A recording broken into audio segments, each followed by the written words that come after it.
magnifique ce coin. Oui, c'est calme. Bonjour, Bonjour à tous. nous sommes aujourd'hui à Saint-Raphaël, au milieu des rochers du Cap Dramont. C'est un bel endroit. On s'est assis au milieu des piquants, vous voyez. Et ça pique, hein. Et Je peux ça vous pique. dire, c'est vraiment piquant. Mais bon, c'est pas un hasard, c'est parce que c'est aussi le thème de cette conférence. Ouais.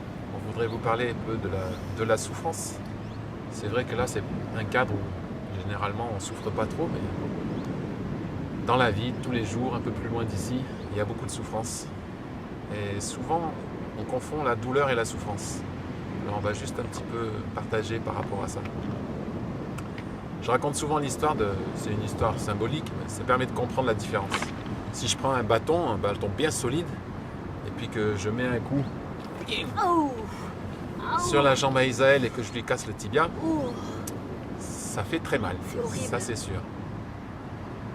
Et ensuite, il y a la situation, il y a le coup qui fait mal, il y a la douleur.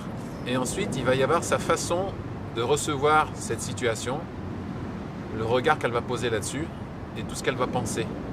C'est horrible, j'en ai marre. C'est terrible. Et selon la quantité d'accueil à la situation, elle va souffrir plus ou moins. Même physiquement. La souffrance physique va être très intense s'il y a un refus total de la situation. Elle va être tout de suite, instantanément, beaucoup plus diminuée s'il y a un accueil de la situation. Elle ne va pas souffrir physiquement de la même façon. Mais ça, bon, c'est plus délicat à comprendre. Par contre, vous allez mieux comprendre la souffrance psychique qui peut aller avec. À savoir que si elle continue à dire c'est terrible, ça n'aurait pas dû se passer comme ça, mais qu'est-ce que tu as fait? Tu m'aimes pas? Qu'est-ce que je t'ai fait? Pourquoi tu as fait ça? Et puis à cause de toi, je ne vais pas pouvoir aller marcher alors que je devais aller en vacances, et je vais être immobilisé pendant 3 semaines. Et puis elle va continuer, et elle peut souffrir comme ça pendant 2 jours de façon très intense, 1 semaine, 15 jours, 1 mois, 2 mois, 3 mois, 1 an, et 10 ans après, elle peut encore m'en vouloir et être fâchée, encore rajouter des choses. Ça, vous voyez, c'est la souffrance psychique. Oui. C'est la souffrance, c'est une façon de penser, un regard sur les choses qui fait que je refuse en quelque sorte la situation, je rejette la situation, et parce que je la rejette, je souffre en plus du traumatisme. De la souffrance physique. Ça, c'est une souffrance créée, c'est le mental qui crée ça. Et ça, nous ne sommes pas obligés de continuer à souffrir. Nous pouvons très bien conscientiser la façon dont nous pensons, dont nous regardons les choses, et se donner les moyens d'accepter davantage les situations de façon à ne pas souffrir. Ce n'est pas la peine de rajouter de la souffrance au traumatisme. Alors ensuite, bien évidemment, il y a les traumatismes du passé. Ceux-là, on ne peut pas les changer, ça c'est évident, on ne peut pas changer le passé. On ne peut pas changer la façon dont on l'a regardé non plus, si on a souffert avec ça, si on s'est fait souffrir pendant 10 ans, 15 ans avec une situation traumatisante. Ça, je ne peux pas le changer. Par contre, je ne suis pas obligé de continuer. Je ne suis pas obligé de continuer à penser de la même façon. Je ne suis pas obligé de continuer à regarder les choses de la même façon. Je peux changer mon regard, je peux changer ma façon d'accepter en quelque sorte les traumatismes du passé. Alors je sais, quand je parle comme ça, on me dit « Oui, mais si j'ai été violé, c'est inadmissible, c'est inacceptable, et je ne peux pas accepter ça. » Ok, on peut penser qu'on ne peut pas accepter ça. Il y a des femmes qui l'acceptent.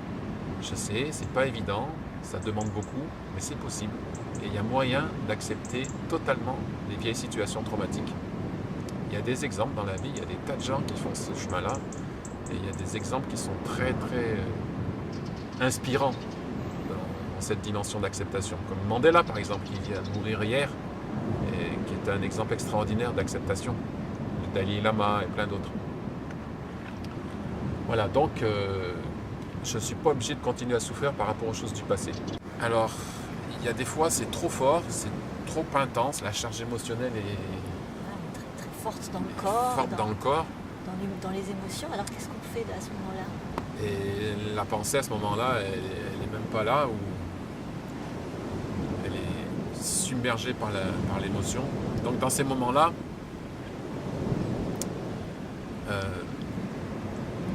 c'est le temps de danser. Danser.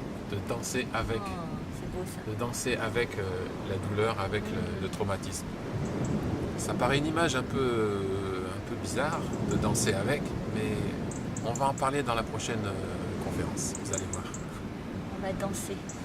Voilà, je vous souhaite une très belle journée et puis surtout une responsabilité paisible qui cesse de créer de la souffrance dans la vie. À tout bientôt. À tout bientôt.